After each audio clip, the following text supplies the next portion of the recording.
Hey guys, how's it going? How are you?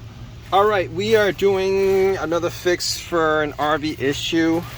So basically, here's the issue that I had with the internal electronics, the electrical system. So I had this issue where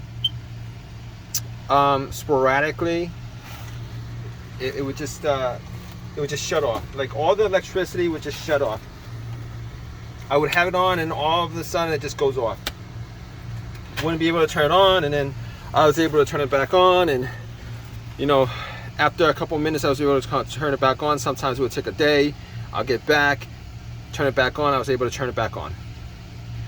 Alright, and it kept on doing that. I didn't know what it was.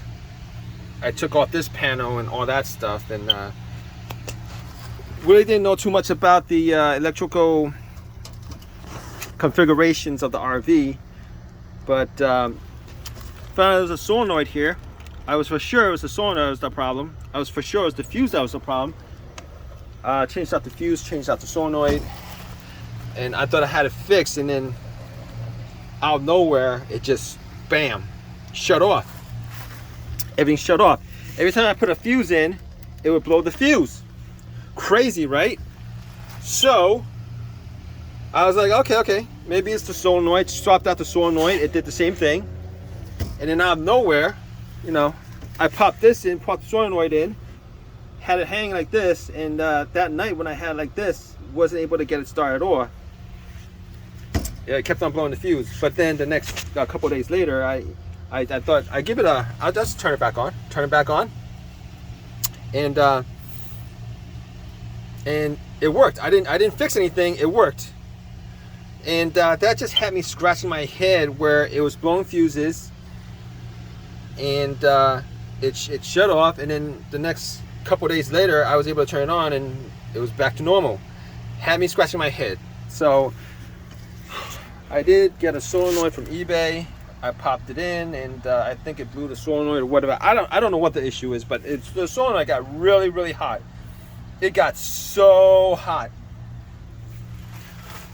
and I was thinking to myself, solenoid, fuse. I took the panel out, try to figure out what the line is, and etc., and just got to the point where I was like, you know what? Maybe it's the switch. Maybe it's the switch that's causing all these issues that I'm having. Maybe the switch is just so old that maybe for whatever, it just caused the short or whatever, and it's having issues. So I'm like, I just bought a new panel, and I'm popping this in, and hopefully I don't have any issues after this. Hopefully I have no issues after this. I don't know 100%, but I went through the fuse box. I went through everything, looked through everything, and that's the one thing that I could think of at this point that's causing this whole entire situation. So that's what I got right now. You guys have this situation. I don't know if you guys will have this situation. If you guys do, definitely look into the switch, because this is from like this switch is like 25 years old. All right, I don't know if that's the case, but that's what I got going right now as far as this is concerned. I couldn't think of any other thing that could cause this issue besides the switch. So I'm switching the switch out. Hopefully it stops all these issues hopefully it stops all the issues with like gremlins, just electrical gremlins that is just so oddball. That's, I'm good at figuring stuff out, but it's such an oddball thing that, it just had me scratching my head. But regardless, you guys have this issue, and you guys don't want to like tear down take the board down. It's just a pain in the butt to take the board down and everything. Just swap out the switch. Particularly if you guys got an RV that's like 25 years old. It's a 25-year-old RV. I'm just going to assume that a lot of things would just go bad after time. And yeah, so that's what I got right now as far as this is concerned.